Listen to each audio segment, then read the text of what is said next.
वक्रतुंड महाकाय सूर्यकोटि समप्रभा निर्विघ्नं कुरु मे देव सर्वकार्येषु सर्वदा। दोस्तों नमस्कार। क्या आप जानते हैं कि भगवान विष्णु की प्रिय तुलसी जी ने उन्हें शीला हो जाने का श्राप कब और क्यों दिया था? ऐसा क्या हुआ था कि देवी तुलसी अपने ही आराध्य को इतना कठोर दंड दे बैठी?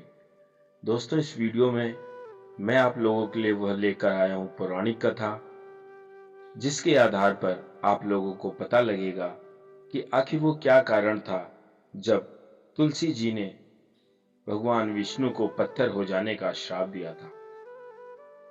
दोस्तों, अगर आप हमारे चैनल पर नए हैं तो इसी प्रकार की धार्मिक जानकारियां प्राप्त करने के लिए चैनल को जरूर सब्सक्राइब करें। मैं आपका छोटा भाई पांडेश्वर पांडे। आइए शुरू करते हैं और जानते हैं इस वीडियो के माध्यम से वो क्या कारण था जिसकी वजह से तुलसी जी ने भगवान विष्णु को पत्थर हो जाने का श्राप दे दिया था। पौराणिक मान्यताओं के अनुसार देवी तुलसी पूर्व जन्म में एक कन्या थी जिनका नाम वृंदा था।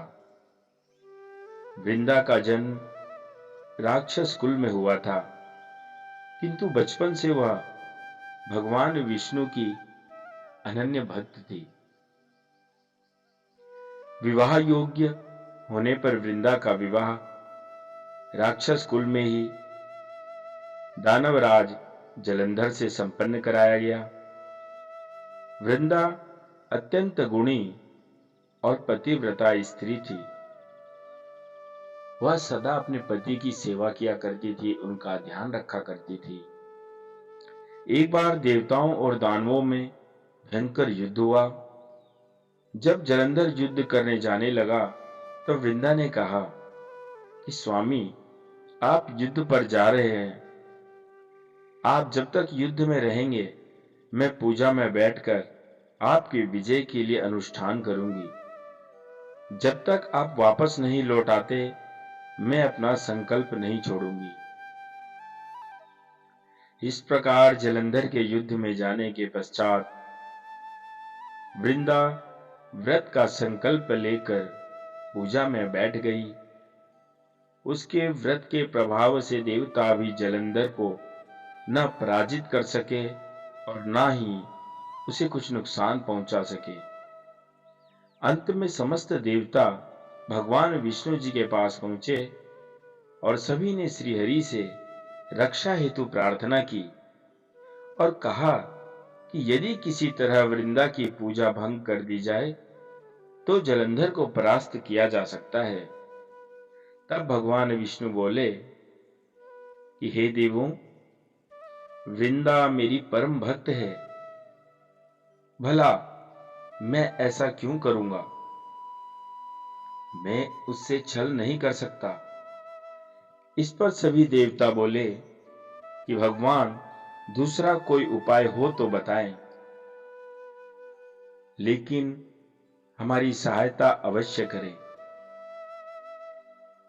क्योंकि जलंधर को रोकने का कोई अन्य हल नहीं था, इसलिए भगवान विष्णु को स्वयं ही जलंधर का रूप धारण करना पड़ा और इस प्रकार जलंधर के वेश में वृंदा के पास गए।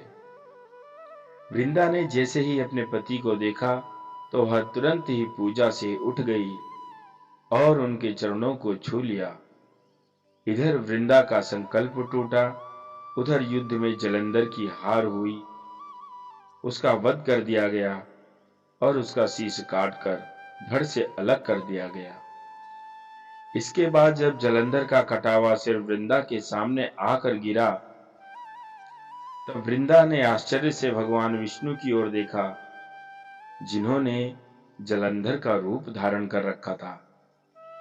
इसके बाद भगवान विष्णु अपने वास्तविक रूप में आ गए।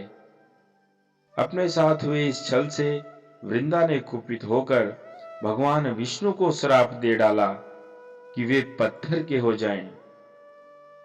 श्राप के कारण भगवान तुरंत पत्थर शालिग्राम पत्थर के हो गए।